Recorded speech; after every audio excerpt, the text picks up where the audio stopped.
ইমান যদি আমাদের পোক্ত হয়, আল্লাহ রাব্বুল আলামিন আমাদের ইমান যদি দুর্বল থাকে তাহলে কিছুই হবে না। ইমান যদি এরকম পোক্ত হয় তাহলে আল্লাহর কারিশমা দেখা যাবে, আল্লাহর নুসরত দেখা যাবে।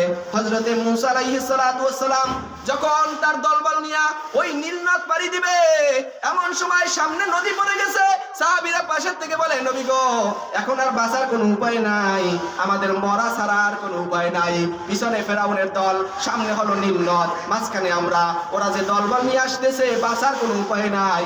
আমার আল্লাহ বলে, মূসা রে, তুমি লাঠি দিয়া নীল নদে বাড়ি দাও, আর সবকিছু করার দায়িত্ব আমি আল্লাহর। বলেন সুবহানাল্লাহ। মূসা আলাইহিস সালাতু ওয়াস সালাম নীল নদের মধ্যে লাঠি দিয়া বাড়ি দিতে দেরি। 12টা গোত্র ছিল, ওই নীল নদের মধ্যে আল্লাহর হুকুমে 12টা রাস্তা হয়ে গেছে। বলেন সুবহানাল্লাহ। ওই রাস্তা দিয়ে তারা পার হয়ে গেছে। আল্লাহর কারিশমা দেখছে ঈমান থাকার কারণে। ঈমান যত বেশি হবে তত বেশি আল্লাহর কারিশমা দেখা যাবে, ঠিক কি না? আলহামদুলিল্লাহ আলহামদুলিল্লাহিল্লাযী জাআলা আশ-শামসা ওয়াল কমারা বিহুসবান ওয়ান নাজমা ওয়াশ-শাজারা ইয়াসজুদান ওয়া ফাদ্দালা জামানান আলা জামান কামা ফাদ্দালা মাকানান আলা মাকান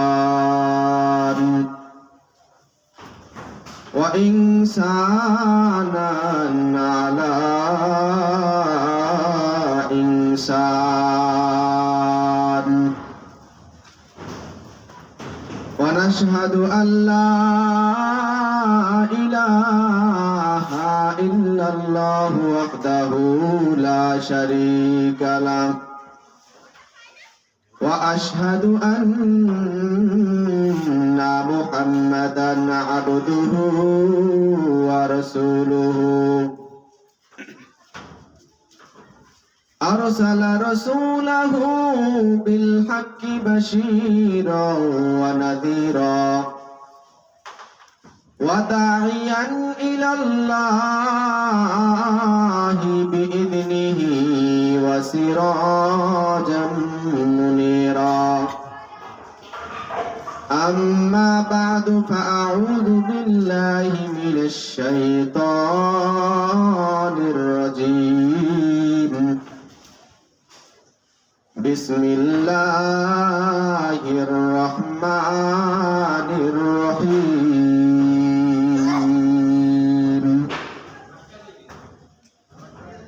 يا أيها الذين آمنوا لا تتخذوا اليهود والنصارى أولياء بعضهم أولياء بعض وقال رسول الله صلى الله عليه وسلم من تشبه بقوم فهو منهم أو كما قال عليه الصلاة والسلام صدق الله العلي العظيم وصدق رسوله النبي الكريم ونحن على ذلك من الشاهدين والشاكرين والحمد لله رب العالمين سبحانك لا علم لنا إلا ما علمتنا إنك أنت العليم الحكيم رب اشرح لي صدري ويسر لي أمري واحلل عقدة من لساني يفقهوا قولي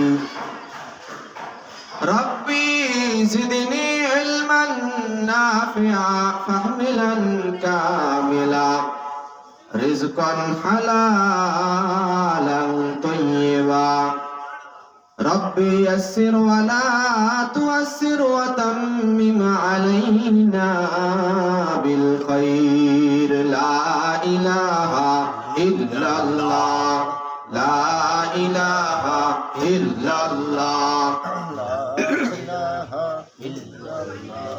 لا إله إلا الله لا إله إلا الله لا إله إلا الله لا إله إلا الله لا إله إلا الله لا إله إلا الله لا إله إلا الله لا إله إلا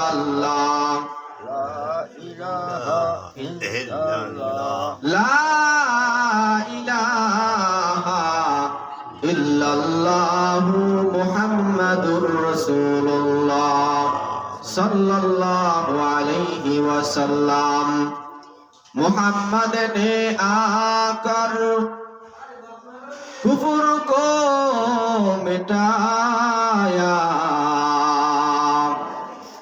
कुफ्र को मिटाकर सदाकत बताया कुफ्र को मिटाकर सदाकत बताया यहाँ हम सब मुसाफिर हैं कब्र आखिर ठिकाना कोई आगे रवाना है कोई पीछे रवाना कोई आगे रवाना है कोई पीछे रवाना আলহামদুলিল্লাহ আল্লাহ রাব্বুল আলামিনের দরবারে লাখ কোটি শুকর ও সুজুদ যে রব্বুল ইজ্জত দয়া করে মায়া করে কবুল করে প্রতি জুমার ন্যায় আজকেও আল্লাহর হুকুম আদায় করার জন্য আল্লাহর ঘর মসজিদে আসার বসার তৌফিক দান করেছেন এইজন্য রব্বুল আলামিনের দরবারে শুকর আদায়ার্থে অন্তরের স্থল থেকে জোরে সোরে আওয়াজ দিয়ে বলি আলহামদুলিল্লাহ আল্লাহ রাব্বুল আলামিন আমাদেরকে যত নিয়ামত দিয়েছেন তার মধ্যে সবচাইতে বড় নিয়ামতের নাম হলো সুস্থতা এই সুস্থতার মতো নিয়ামত পৃথিবীর মধ্যে আর কিছুতেই নাই একটা মানুষের যদি টাকা পয়সা অর্থ সম্পদ সব থাকে কিন্তু সুস্থতা নাই তার মতো পেরেশানিতে আর কেউ নাই আর একটা মানুষ টাকা নাই পয়সা নাই এক বেলা আনে এক বেলা খায় কিন্তু সুস্থ এর মতো শান্তিতে আর কেউ নাই আল্লাহ রাব্বুল আলামিনের একজন রাসূল তিনি আল্লাহর কাছে একবার বলছিলেন আল্লাহ আমাকে এমন একটা নিয়ামত দান করেন বা আমি আপনার কাছে কি দোয়া করব যেই দোয়া করলে আমি দুনিয়াতে শান্তিতে থাকতে পারবো আল্লাহ রাব্বুল আলামিন তখন বললেন যে তুমি আমি আল্লাহর কাছে দোয়া করো আল্লাহ আপনি আমাকে সুস্থ রাখেন সুস্থতা এত বড় নিয়ামত যেটা অসুস্থ হওয়া ছাড়া আমরা কল্পনাও করতে পারবো না একটা মানুষ যদি বাসার মধ্যে কোনো পেরেশানির কারণে অসুস্থ থাকে হ্যাঁ মানুষ সামান্য সময়ের জন্য তাকে সান্ত্বনা দেওয়ার জন্য ঘরে যাইবে তার সাথে কথা বলবে কিন্তু তার যেই দরদ তার যেই ব্যথা এটা আর কোনোদিন কেউ বুঝতে পারবে না যতক্ষণ পর্যন্ত ওই ব্যক্তির স্থানে যে দেখতে গেছে সে না যাইবে এজন্য আল্লাহ রাব্বুল আলামিনের কাছে বেশি বেশি শুকরিয়া আদায় করা যে রব্বুল ইজ্জত দয়া করে মায়া করে আমাদেরকে সুস্থ রাখছেন এইজন্য আবারও বলি আলহামদুলিল্লাহ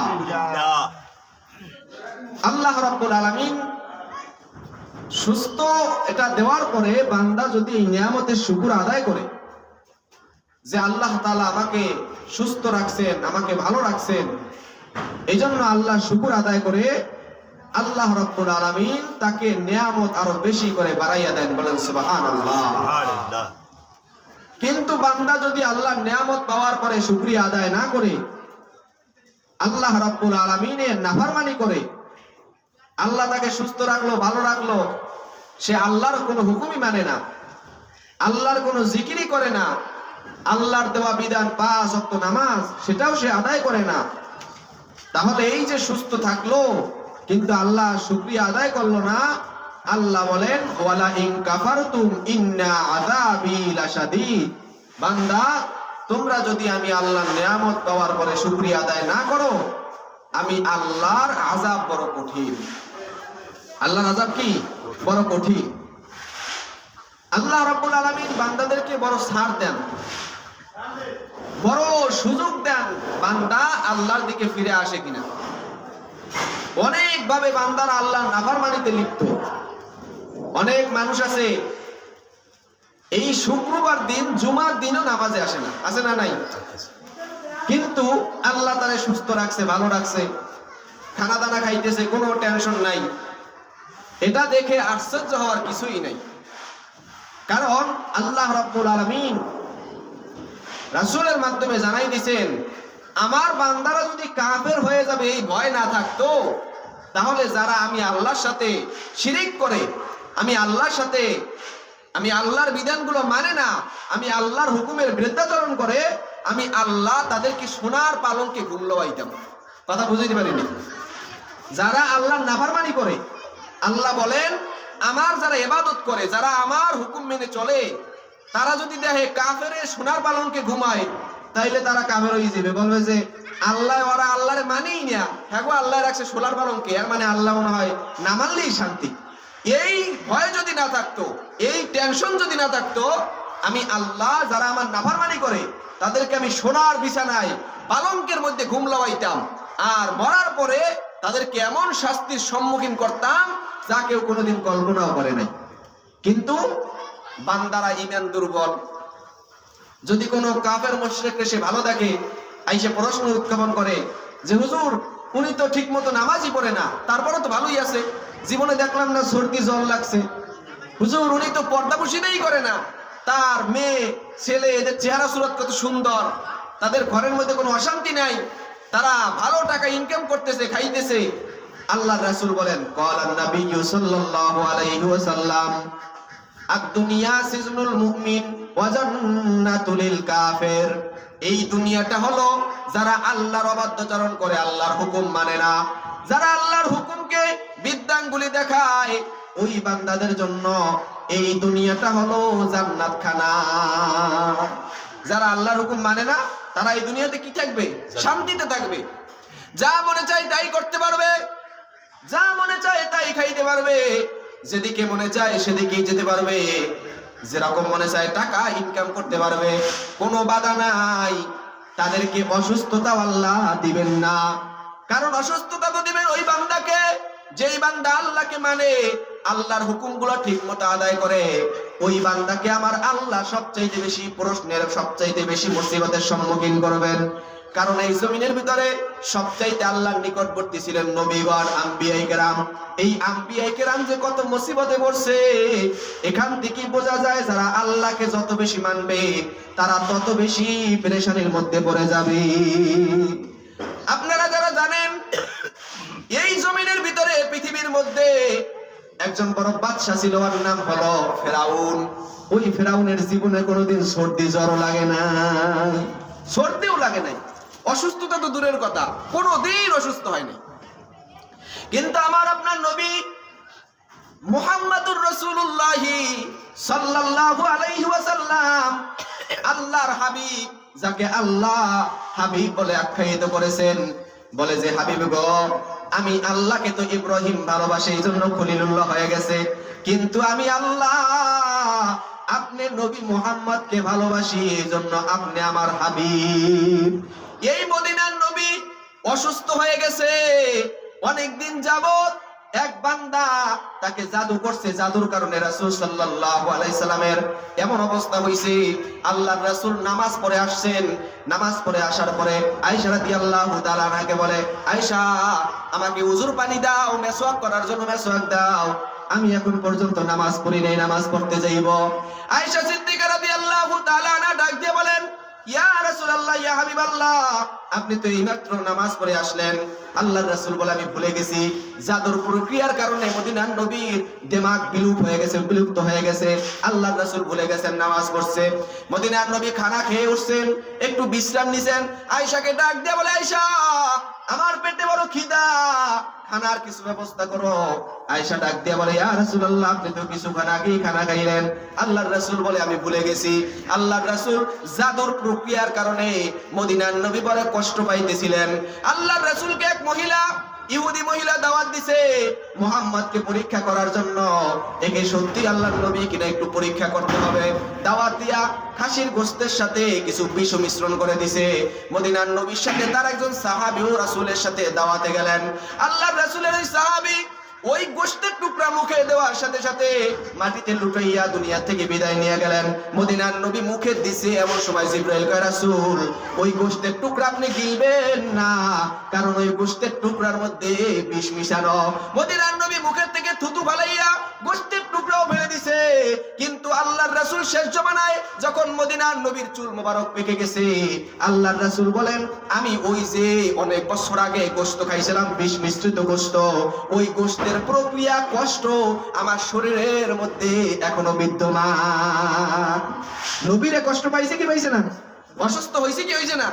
এই জন্য আমি যে কথা বুঝাইতে চাই, এই জমিনের ভিতরে যারা আল্লাহর হুকুম মানে না, ফজর পড়ে না, জোহর পড়ে না, আসর পড়ে না, মাগরিব পড়ে না, নিজের বিবিদেরকে পর্দায় রাখে না, নিজের বউ বাচ্চা কেউ নামাজ পড়ে না, কিন্তু উপর দিকে দেখা যায় বড় টাকা কামায়, বড় খানা খায়। ও বান্দারা, আপনারা একটু ফেরাউনের দিকে তাকাইবেন। ওর জিন্দেগিতে কোনো কষ্ট ছিল না, কোনো পেরেশানি ছিল না, অসুস্থতা ছিল না, কিন্তু আমার আল্লাহ এমন লজ্জাহীন ভাবে, এমন নির্যাতিত করে, এমন অপদস্থ করে দুনিয়া থেকে বিদায় দিছে, দুনিয়ার মানুষ তাকে দিয়া শিক্ষা অর্জন করে, ঠিক কিনা? এই দুনিয়ার মধ্যেও খোঁজ করেন, সুদের ব্যবসা করে, কোনো কষ্ট নাই, কোনো ব্যথা নাই, সংসারের মধ্যে কোনো অশান্তি নাই, টাকা লাগায় আর খায়, লাগায় আর খায়। যখন ইন্তেকালের মুহূর্ত এসে গেছে, বিছনায় পোক হয়ে গেছে, কেউ ধরার মতো ছিল না, বিছানায় প্রস্রাব করছে, পায়খানা করছে, বিবি বাচ্চা সবাই দূরে দূরে টাকা পয়সা কামাইছে আর সন্তানদেরকে পড়াইছে। পড়তে পড়তে তারা বিভিন্ন জায়গায় সেটেল হয়ে গেছে, আসারও কোনো সুযোগ নাই। ওই বাবা সুদের ব্যবসা করার কারণে আল্লাহ দুনিয়াতে পচাইয়া গলাইয়া দুনিয়া থেকে নিছি। অনেক ঘটনা আছে এমন, আল্লাহর হুকুম যারাই মানবে তাদের জিন্দেগিতে কষ্ট আসবে আসবে, কিন্তু যারা আল্লাহর হুকুম মানবে না তাদের সাময়িক সময় শান্তি পাইতে থাকবে, কিন্তু শেষ বয়সে আমার আল্লাহ এমন মুসিবতে ফেলাইবে, ওই মুসিবত থেকে আর কেউ উঠাইতে পারবে না। এই জন্য যারা আল্লাহর হুকুম মানবে তাদের পেরেশানি আসবে কি আসবে না? আরো জোরে বলেন, আসবে না আসবে না? আসবে। নাকি আশ্চর্য হয়ে যাবেন, হায় হায় আমি তো 5 ওয়াক্ত নামাজ পড়ি, আমি তো আল্লাহর হুকুমগুলো মানি।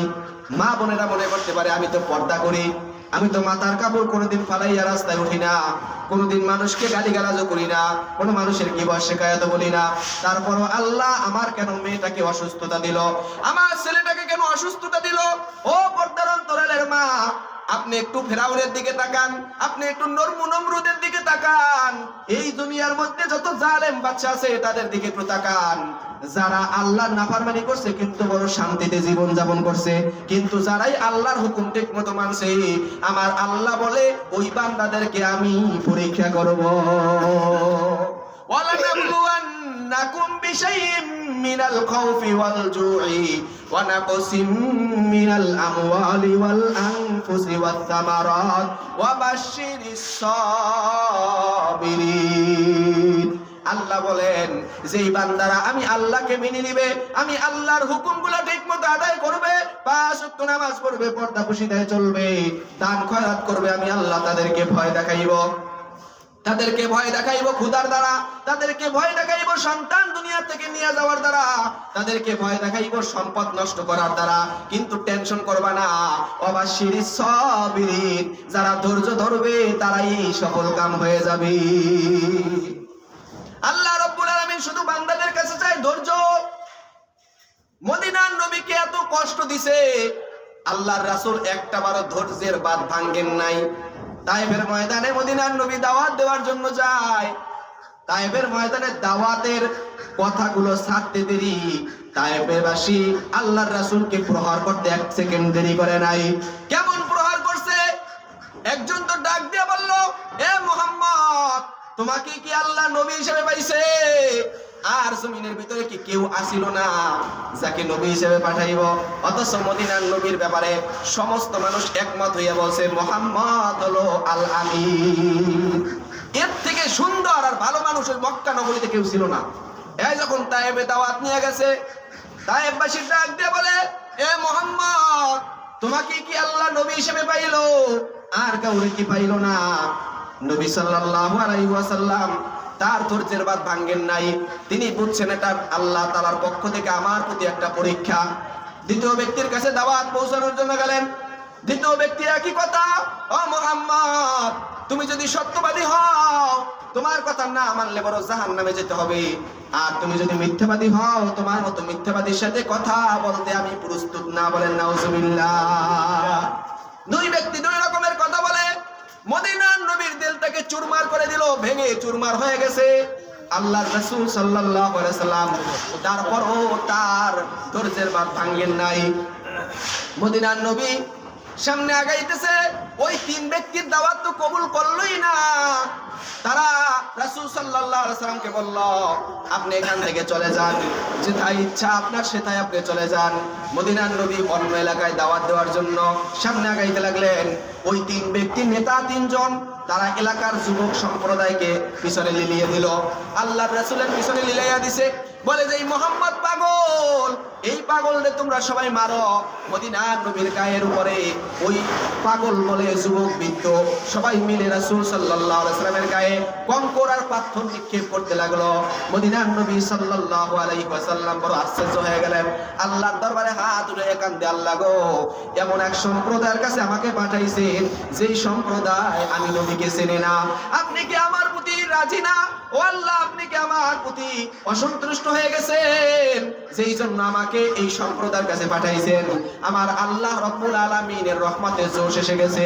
আল্লাহ রব্বুল আলামিন ফেরেশতাদেরকে ডাক দিয়ে বলে, ফেরেশতারা রে, আমার নবীর কাছে যাও, দেখো আমার নবী কি বলে।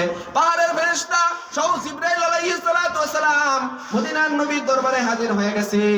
মদিনার নবীকে ডাক দিয়ে বলে, ইয়া রাসূলুল্লাহ, পাহাড়ের ফেরেশতারা আপনার দরবারে হাজির, আপনি তাদেরকে অনুমতি দেন এই 2 পাহাড় একসাথে মিশাইয়া ভিতরে যেই গোত্র আছে তাদেরকে একদম ধ্বংস করে চুরমার করে দিবে। মদিনার নবী বলে, না, এটা কিচ্ছুই করা যাবে না। আমি আল্লাহর কাছে দোয়া করি আল্লাহ তাদেরকে হেদায়েত দেয় নাই, তাদের পরবর্তী যারা আসবে তারা যেন হেদায়েত পায়। বলেন সুবহানাল্লাহ। এই ছিল মদিনার নবীর ধৈর্যের স্থান। আল্লাহর রাসূল সাল্লাল্লাহু আলাইহি সাল্লাম মদিনার ভিতরে সাহাবায়ে কেরামদের নিয়ে বসবাস করতেছেন।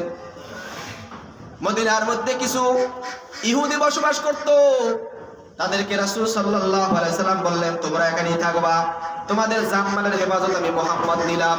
শর্ত হইল আমাদের সাথে 2 নাম্বারি করবা না, বাটপারি চিটারি করবা না। তারা একমত হইল, মুহাম্মদ আপনার সাথে সন্ধি করলাম, আমরা আপনার সাথে কোনো 2 নাম্বারি বাটপারি চিটারি করব না।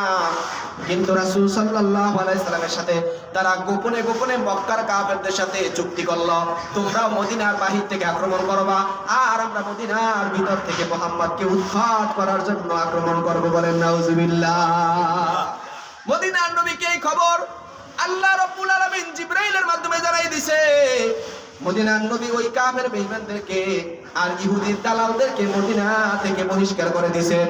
সাথে সাথে আল্লাহর রাসূলের একজন সাহাবী হযরতে সালমান ফারসি রাদিয়াল্লাহু তাআলা আনহুর পরামর্শে মদিনার নবী ওই মদিনার চারপাশে খালের মতো খনন করছে, পরীক্ষা খনন করছে, যাতে করে কাফের বেঈমানরা মদিনার ভিতরে সরাসরি ভাবে ঢুকতে না পারে।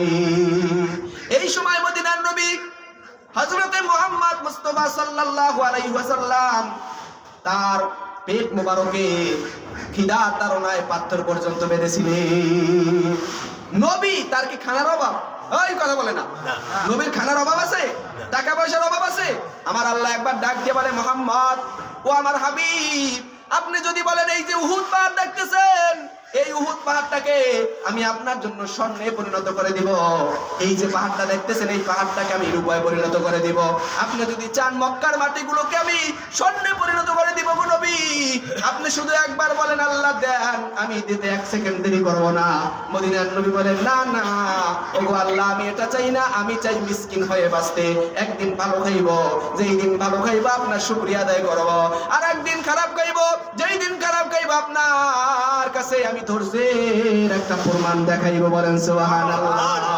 একদিন ভালো খাইবে আর একদিন খারাপ খাইবে। যেদিন ভালো খাইবে এদিন বলবে আলহামদুলিল্লাহ আল্লাহ আপনি আমারে খুব ভালো রাখছেন। যেদিন একটু খারাপ কষ্ট আসবে সেদিন আল্লাহর দরবারে কান্নাকাটি করে বলবে আল্লাহ আমাকে ধৈর্য ধরার তৌফিক দেন, আপনার পরীক্ষায় যেন আমি উত্তীর্ণ হতে পারি। বলেন সুবহানাল্লাহ। মদিনার নবীর ছিল এই হালত। আল্লাহর রাসূল ইহুদিদের সাথে কোনো সম্পর্কই রাখতেন না। ইহুদিদের সাথে আল্লাহর রাসূল বলে সবচাইতে পৃথিবীর মধ্যে মুসলমানদের শত্রুর নাম হলো ইহুদি। ইহুদি খ্রিস্টানদের মতো শত্রু আর কেউ নাই। এরা এমন এক জাতি যারা মদিনার নবীর এলাকার মধ্যে থেকে, মদিনার নবীর সাথে সাথে থেকে আল্লাহর রাসূলের বিরুদ্ধে গেছে।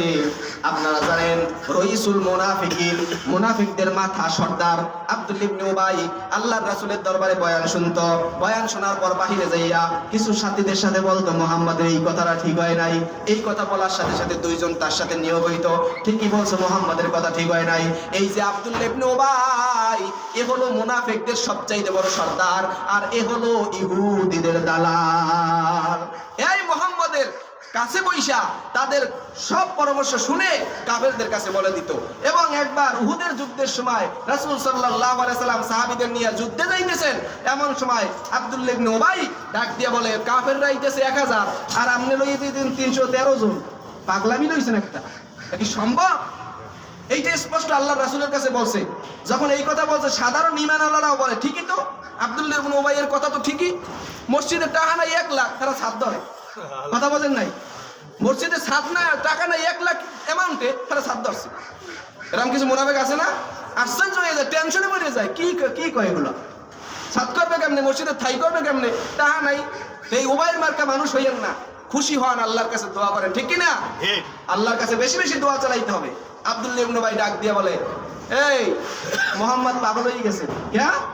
কাফেরদের থেকে 1 লক্ষ সৈন্য তারা মুসলমানদের বিরুদ্ধে যুদ্ধ করার জন্য আসতেছে। তাদের কাছে ঘোড়া আছে, হাতি আছে, তরবারি আছে, ঢাল আছে। মুহাম্মাদের কাছে কি আছে? কয়েকটা ছুরি দেখলাম, ওই উট জবে দেওয়া ছুরি। এ নিয়ে কি করবে?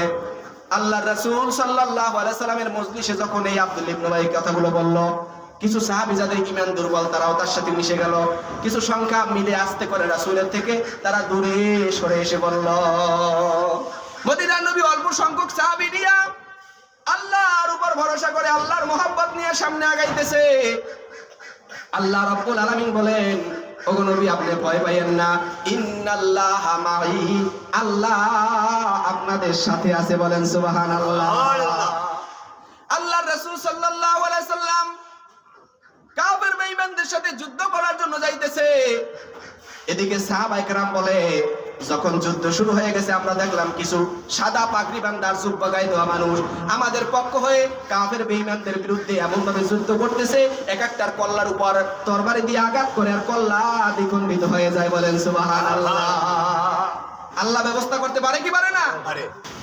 আল্লাহ রাব্বুল আলামিন বললেন ইয়া আইয়ুহাল্লাযীনা আমানু লা তাত্তাকিদুল ইয়াহুদা ওয়ান নাসারা আউলিয়া, তোমরা ইহুদি নাসারাদেরকে বন্ধু বানাইও না। ইহুদি আর নাসারাদেরকে বন্ধু বানানো যাবে না। তারা যতই ভালো কাজ করুক এই জমিনের ভিতরে, আপনারা তো কিছুই জানেন কি জানেন না জানি না, মা বোনদেরকে যখন সন্তান পেটে আসে এর আগে একটা টিকা দেওয়া হয়, আবার সন্তান যখন জন্ম নেয় টিকা দেওয়া হয়। এই টিকাগুলো যে সব কিছু ইহুদি নাসারাদের টিকা, কোন মুসলমান এই টিকা বানায় নাই। এ বাবারা আপনারা যারা বৃদ্ধ মানুষ দেখেন আগের জমানায় কয়জন মা ছিল টিকা লইছে। ওই সময়টা বেশি সন্তান দুনিয়াতে আসতো নরমালে, আর এখন টিকা এত লওয়া লয় তারপরও সিজার ছাড়া কোনো উপায় থাকে না, ঠিক কিনা? কয়জন ছিল মা বোনের আগে টিকা লইতে যাইয়া বিভিন্ন জায়গায়, তাদের দেখবেন এক একজনের 10টা 12টা সন্তান, একটাও সিজার হয় নাই, সব নরমালে হয়েছে। আর এখন অত টিকা আলট্রাসাউন্ড করায়, কত কিছু করায়, তারপরও হাজারের মধ্যে 10টা 20টা নরমাল হয়, সব সিজার। কারণটা কি? ওলামায়ে কেরাম গবেষণা করে দেখছে এই ইহুদি খ্রিস্টানদের কিছু ইনজেকশনের কারণে মা বোনদের জরায়ু এটা বন্ধ হয়ে যায়, তাদের সবকিছু নষ্ট হয়ে যায়। এই জন্য তাদের যে একটা কষ্ট সন্তান প্রসবের, এই কষ্টটা তারা সহ্য করতে পারে না। এটা সব ইহুদি আর খ্রিস্টানদের চাপ। কথা বুঝাইতে পারছি আমার? একটা কষ্ট আছে না নাই সন্তান প্রসবের সময়, অনেক বড় একটা কষ্ট। এটা সহ্য করার শক্তি, শরীরে বল লাগে। এই টিকা লওয়ার কারণে আর বলটা থাকে না। এখন তো বলবেন যে হুজুর টিকা লইয়ে তো কত মানুষ ভালো হয়েছে, এর বিরুদ্ধে আমি যাইতে চাই না। আপনারা বুঝছেন টিকা লওয়ার কারণে যারা করোনার টিকা লইছেন, দেখেন কোনো অসুবিধা বোঝেন কিনা। খালি চুল কয় বলে শুনি, চুল কয় আপনাকে, অনেকে উনি চুল কয়। আর আমরা তো আলহামদুলিল্লাহ লই নেই। কি হয়েছে আমাকে? মরে গেছি। আবার এমন নিয়ম করছিল যে টিকার কার্ড ছাড়া বাহিরে পর্যন্ত যাওয়া যায় না। আল্লাহু আকবার। যাই হোক, ইহুদি খ্রিস্টানদেরকে বন্ধু বানানো যাবে না। আল্লাহ রাব্বুল আলামিন ইহুদি খ্রিস্টানদের প্রতি এমন বড় লানত সৃষ্টি করছেন, তারা অনেক মুসলমানদেরকে মসজিদের মধ্যে নামাজ পড়তেছে। এই ইহুদি খ্রিস্টানরা মসজিদের সব দরজাগুলো আটকাইয়া একসাথে আগুন দিয়ে সব মুসলমানদেরকে মেরে ফেলছে। আমাদের প্রথম কাবা বাইতুল মুকাদ্দাস, এই বাইতুল মুকাদ্দাসকে ইহুদি খ্রিস্টানরা ভেঙে চুরমার করে দিছে। এই যে বর্তমানেও গাজায় মারামারি চলতেছে, এই গাজার মুসলমান সব আমাদের ভাই ভাই, কিন্তু যারা মারতেছে সব ইহুদি খ্রিস্টান, এছাড়া আর কেউ নাই। এমনকি এই ইহুদি খ্রিস্টানরা বাংলার জমিনের ভিতরে এসে এই বাংলাদেশের মধ্যে হযরতে ওমর ফারুক রাদিয়াল্লাহু তাআলা আনহুর জামানা থেকে ইসলামের একটা বাতাস বইতেছিল, কিন্তু ইহুদি খ্রিস্টান আর ইংরেজদের দালালরা এরা বণিক সেজে ব্যবসার উদ্দেশ্য নিয়ে বাংলার জমিনে ঢুকে গেল। ঢোকার পর তারা বিভিন্ন জায়গায় ব্যবসা করতেছে। ব্যবসার মধ্যে এমন একটা চাল খাটাইছে, মানুষদেরকে ফিরি ফিরি ফিরি ফিরি সব দিত। আমি শুনছি আমার নানার মুখে যে আগে নাকি চা ফিরি খাওয়াইতো। চা কেতলি ভরে ভরে ব্রিটিশ আমলে না কোন আমলে বলে চা খাওয়াইতো ফিরি, যাতে চার মোহাব্বত মানুষের মধ্যে পয়দা হয়। অধিকাংশ নামাজি ফজর পড়লে জোহরের নামাজে চার দোকানে থাকে, জোহর পড়লে আসরের নামাজে চার দোকানে থাকে, আসর পড়লে মাগরিবের নামাজে চার। এত মোহাব্বত হয়ে গেছে যে চা খাইতে তারা ছাড়বে না, নামাজ ছাড়বে কিন্তু চা ছাড়বে না। আমি মনে করি এটাও ইহুদিদের বড় একটা চাল। তারা ইহুদিরা এমন একটা স্টেপ নিয়ে চলছে, তাদের এই ফসলগুলা 100 বছর 200 বছর 300 বছর পর্যায়ে ফলে। আমরা মুসলমানরা তো আজকে দিলেই বীজ বপন করলে কালকেই ফল না হইলে উগলে হেলাই দিই। তাদের উদ্দেশ্য এটা ছিল না। তারা একটা বীজ বপন করতো, করার পরে 100 বছর অপেক্ষা করতে, 100 বছর পর ফল পাইবে তারা। তা না হইলে আপনারা যারা এই জমিনের ভিতরে আছেন, কয়জন যুবক ছিল যারা আগের জামানায় ফুল প্যান্ট শার্ট পেনতো, টাই পেনতো? কয়জন ছিল? সবাই পেনতেন কি? লঙ্গি, ফতুয়া। ইহুদি খ্রিস্টানরা এমন এক চাল করছে, মুসলমানদের ঘরের সন্তানরা এখন টাই প্যান্ট আর ফুল প্যান্ট ছাড়া কিছুই বোঝে না। এটা কি মুসলমানদের পোশাক নাকি? কথা বলেন আমার, এটা কি মুসলমানদের পোশাক? আমাদের পোশাক তো লুঙ্গি, আমাদের পোশাক তো ফতুয়া, আমাদের পোশাক পাঞ্জাবি। এটা কোথা থেকে আসলে? এই টাই, এই যে চিপা প্যান্ট, বেল্ট কোথা থেকে আসছে? এটা সব ইহুদিদের চাল। তারা আরো কয়েকশো বছর আগে এমন এক পর্যায়ে নিয়ে আসছে, এখন হুজুরদের ঘরেও সন্তানরা দেয় ফুল প্যান্ট পেনতে, জামা পেনতে। ওনারাই মাসালা দেয় যেগুলো হলো ইহুদি খ্রিস্টানদের পোশাক। তো আপনি পড়ান কেন? আপনার সন্তানকে ঠিক করলে তো মানুষ ঠিক হয়ে যাইবে। কথা বোঝেন নাই? অনেক দিনদার ঘর আছে, মুসলমানদের ঘর আছে 5 ওয়াক্ত নামাজি, তারপরও প্যান্ট পেনতে, শার্ট পেনতে। মাথার চুলের কাটিংটা এটা কোথা থেকে আসলো? সব ইহুদিদের চাল। আমি যেই কথা আজকে বুঝাইতে চাই সেটা হলো, কিছুদিন পরে, আর মাত্র 3-4 দিন পর, আজকে যদি 28 তারিখ না 27 তারিখ, 27 তারিখ আজকে, 31শে মাস, আপনার এই ইংরেজদের একটা সাল বাংলার জমিনেও চালু হয়েছে, সেটার নাম হলো ইংরেজি সন। কি সন? আরো জোরে বলেন। ইংরেজি সন।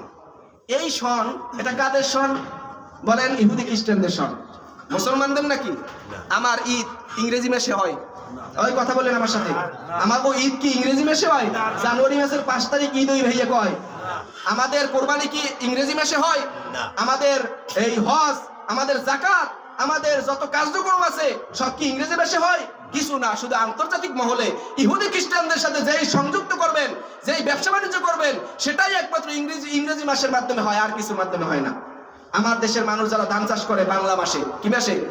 ভাদ্র মাসের 19 তারিখ করবো। সবজি লাগায়। হিন্দুরা এত সুন্দর সবজি হয় কেন?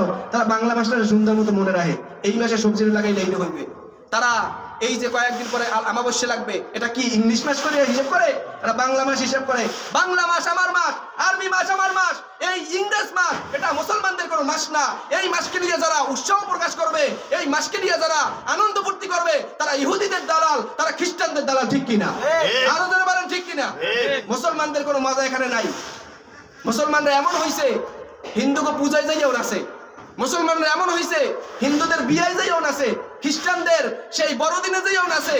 আবার খ্রিস্টানদের একটা বানানো শাল, সেই শাল আসলে তারা রাত 12টা 1 মিনিট পর্যন্ত অপেক্ষা করে ফটকা ফুটায়, বোম মারে, ছোট্ট ছোট্ট বাচ্চারা ঘুমের মধ্যে লাফাই ওঠে, আমাদের কাছে নিয়ে আসে হুজুর ডরাইছে। কে ডরাইছে? রাইতে বোম ফুটাইছে পোলা বানাইতে। এমনকি পানি ভরা দিলে কি যাইবে? এটা কি শয়তানে ধরছে? এটা তো মানুষ শয়তানে ধরছে। যেতে বোম ফুটাই এটা পিলে নাগে, তাহলে সন্তান ঠিক হয়ে যাইবে। এই ছোট্ট ছোট্ট নাবালেক বাচ্চারা আর ভয় পাইবে না। অনেক সন্তান ঘুমাই যায় 10টার মধ্যে, তারা রাত 12টা পর্যন্ত হজাক থাকে, সব মুসলমানের সন্তান। ইহুদি খ্রিস্টানরা এমন চাল করছে, তারা আগে আগে ঘুমায়, এসার পর কেউ হজাক থাকে না, হেরা কেউ আনন্দ করে না, সব মুসলমানরা করে। এই জন্য ভাইয়েরা আমার, মুসলমানদের জন্য এই অনুষ্ঠানে কোনো ফায়দা নাই। আল্লাহ রাসূল সাল্লাল্লাহু আলাইহি সাল্লাম বলেন, মান তাশাব্বাহা বিকওমিন ফাহুয়া মিনহু। যারা যেই জাতির সাথে সম্পর্ক রাখবে, কিয়ামতের ময়দানে তারা তাদের সাথে উঠবে। আপনি যদি ইহুদিদের চাল মিলে গিয়া এরপর তাদের সাথে মিশে আপনি যদি এই হ্যাপি নিউ ইয়ার এটা পালন করেন, তাহলে আপনি খ্রিস্টানদের একটা উসুলকে, খ্রিস্টানদের একটা ধর্মীয় উৎসবকে আপনি মেনে নিলেন।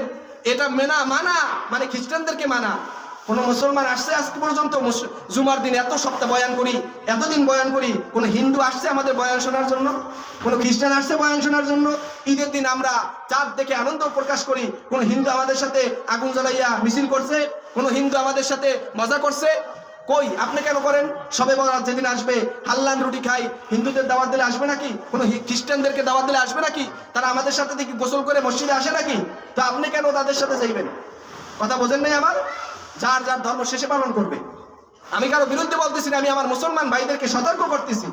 এটা বুঝলেন না যে আমি খ্রিস্টানদের বিরুদ্ধে জেহাদ ঘোষণা করছি, আমি হিন্দুদের বিরুদ্ধে জেহাদ ঘোষণা করছি, না না।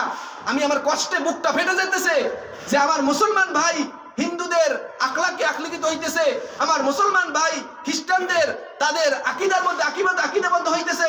এটা বড় আফসোস বিষয়, এটা বড় আফসোসের বিষয় যে মুসলমান হয়ে সে কেন খ্রিস্টানদের ধর্মের অনুসরণ করবে, মুসলমান হয়ে সে কেন হিন্দুদের ধর্মের অনুসরণ করবে? অথচ এটা তো নিয়ম ছিল, তারা আমাদের ধর্ম দেখে তারা আমাদের অনুসরিত হবে। কারণ পৃথিবীর মধ্যে সবচেয়ে শ্রেষ্ঠ ধর্মের নাম কি? ইসলাম। আরো জোরে বলেন কি? ইসলাম। আপনি গুগলে সার্চ দেন, পৃথিবীর মধ্যে সর্বশ্রেষ্ঠ মানবের নাম কি? আমার আপনার নবী মুহাম্মদুর রাসূলুল্লাহ সাল্লাল্লাহু আলাইহি ওয়াসাল্লামের নাম আসবে। আপনি গুগলে সার্চ দেন, পৃথিবীর মধ্যে সবচেয়ে শান্তির ধর্মের নাম কি? দেখবেন মুসলমানদের ধর্ম আসবে। যদি মুসলমানের ধর্ম শান্তির ধর্ম হয়, মুসলমানদের নবী মুহাম্মদ সত্যের নবী হয়, তাহলে এই সত্য ধর্ম আর সত্য নবী দেখে অন্যান্য ধর্মের মানুষগুলো তো আমাদের দিকে আকৃষ্ট হবে। এটাই তো কথা, ঠিক কিনা? আমি কেন তাদের দিকে আকৃষ্ট হব? এটা আমার কপালে পিছা লাগাইলে ছাড়া কিছু না। আমার কপালে পিছা, আমার কপালে জুতা, যে আমি ইহুদি খ্রিস্টানদের চালে চালিত হইয়া আমি ইহুদি খ্রিস্টানদের পোশাক আমার গায়ে লাগাইছি।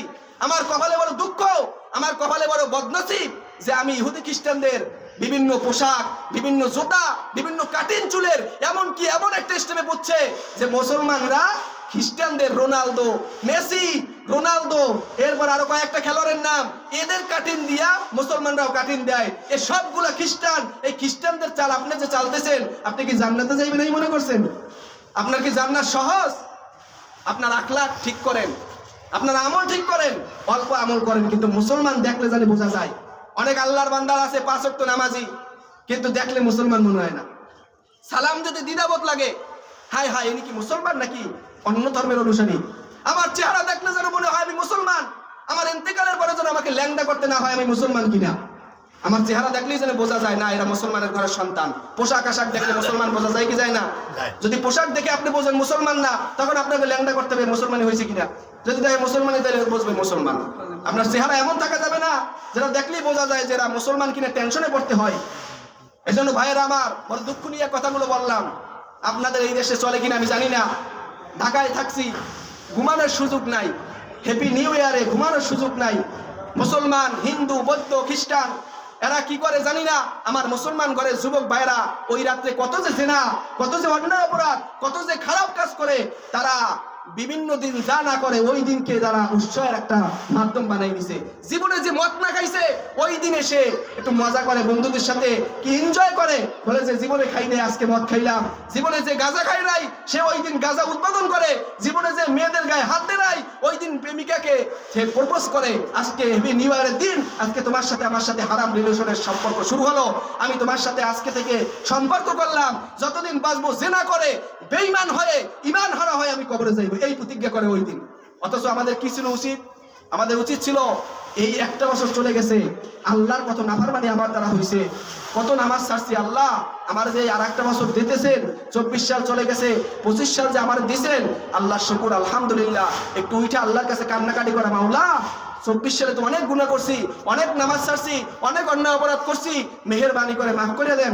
এই যে 25 সাল আসতেছে, আজকে থেকে প্রতিজ্ঞাবদ্ধ হইলাম কোনো অন্যায় অপরাধ করবো না, কোনো ইহুদি খ্রিস্টানদের চালে চালিত হব না, কোনো হিন্দুদের চালে চালিত হব না, আমি মুসলমান, আমি ইসলাম নিয়ে দুনিয়া থেকে বিদায় নিতে চাই, সেই তৌফিক আমাকে দান করেন। এইটা আমাদের আকীদা হওয়া উচিত ছিল না? এই জন্য ভাইয়েরা মেহেরবানি করে আপনাদের কাছে আমি অনুরোধ জানাই, এই হ্যাপি নিউ ইয়ারকে উদ্দেশ্য করে একটা আনন্দ মিছিল আপনারা করবেন না ইনশাআল্লাহ।